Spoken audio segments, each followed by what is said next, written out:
Because I still think they're going to be ugly. No, not at all. The left-hand swing was your kind of early ones, okay? Set-up-wise, as we said, it's a little on the closer side, so a bit upright, okay? So take away now the arms. You can see are sort of dragging across your chest here now. I mean, your left arm now at this point is very much kind of across here, sort of stuck in it, which gives that tight sensation across the chest there.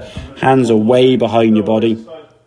Now as you start hinging the wrist up, the club now we can see is over the top. And I just want to show you now, just from a sort of checkpoint perspective, okay, is where the shadows. So if I go back a frame, 2 frame, that's where your shadow of your golf club is now, okay? You can see there, so the club behind your head. But just want to show, because in a second, this right-hand one, your club, when you go to full backswing, the shadow is there, okay? So before it was there, disappearing, keep going.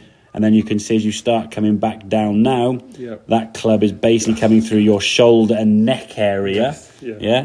Up here, for me, this is too steep again. It's going to cause you to come over the top. But you had to come over the top, because if you didn't, with that backswing, it's only going to be going one way. So if we go back to that frame here.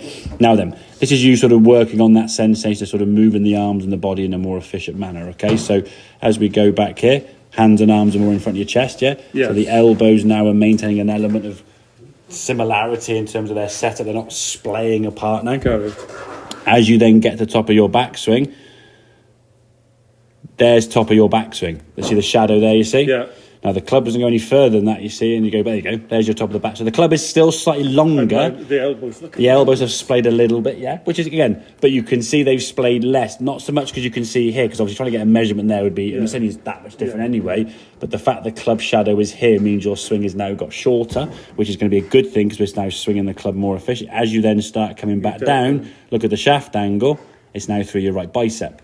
So the shaft here is there, whereas the shaft here is, hang on, is that there? Deeper. So you're coming down slightly shallower, which is what we're trying to do. Tall people swing it upright anyway. We don't need to try and get any steeper. We're coming in the ground like this anyway. If we increase that element, it's going to be... it needs to be flat. Eventually, I mean, again, at the moment, where you are here on this right-hand one for me is...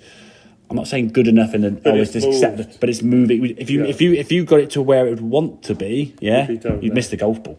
There's a clip I'll find. There's a guy actually. There's a machine now that they've created with technology is unbelievable, as you know. But there's a robotic arm that attaches a golf club to, and it swings the club for you like Rory McIlroy, and you have to follow it, and it's hilarious watching these people trying to do this. The loading of the club and how he flattens the club, and these poor people trying to do. I'll find it. I'll show in a second, but it's really, really funny watching these people trying to swing, because they're used to the club obviously tipping and going over the top, and he's then dropping underneath. Exactly, So getting the arms to work down better. Again, coming into the goal ball now from a nice path. That's not outside the line at all. The elbows you can see now. The right arm is under your left arm, so we're kind of in this position, which is good. We're not in the kind of over the top.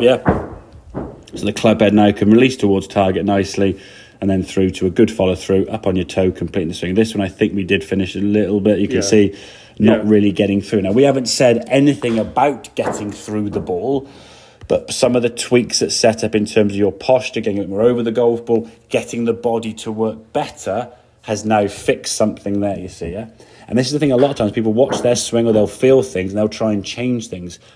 Very often making one change somewhere else in the swing fixes a lot of other things, Yes, you want to turn through the golf ball, but you don't need to think about turning through the golf ball. It'll just happen. It will happen, If you're in a poor posture and you're too close to it, you can't do it, So the example I always give, now, if you think of a brand, I'm going to explain. I'm not going to say the brand, but you'll know what I'm talking about, okay? So it's a black fizzy drink with a red colouring, okay? And there's a Santa Claus on a big truck that goes around Christmas. So I want you to say that brand name, both the two words, so da-da and da-da, without touching your lips for me, okay? So try and say it now without touching your lips, that brand name, okay? Without touching your lips when you say it, So try and say that brand, obviously beginning with a C. Coca-Cola. So a lot of times people, they'll try and say Coca without touching your lips, I didn't touch my lips. Exactly, A lot of people go Coca-Cola. Oh, I see. They'll try to not touch their lips. Oh, right. Things will happen. You don't need to think about touching your lips, do you?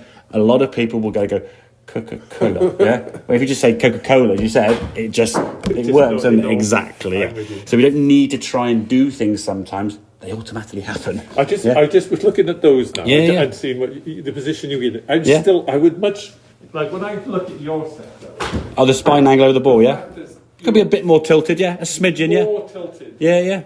I mean, when you tilt, don't bend your knees more. Yeah, because you sort of tilt and then sort of then squatted bend for down, the yeah? waist. Yeah, you're bending from the hips to get that spine angle there. The thing is, I mean, there's an element you've got to be comfortable in doing that, okay? If you go too much, then, Paul, you're obviously going to be... That's fine. Yeah. But yeah.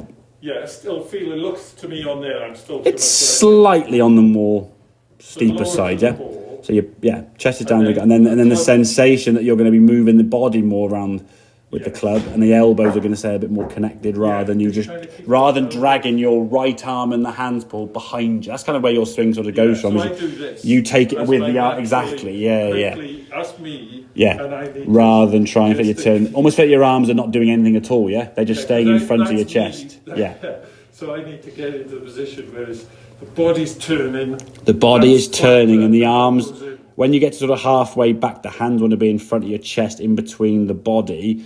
What you tended to do, you'll see when I show this video here now, when you get the golf club back here, when we get in the save, you look at this image here now, it's be quite a good one to see. So there's the side of your body. So where your hands are there, that's good. Look where your Yes. hands are, they're Yes. disappearing. And if we go to the next frame there now, they've disappeared.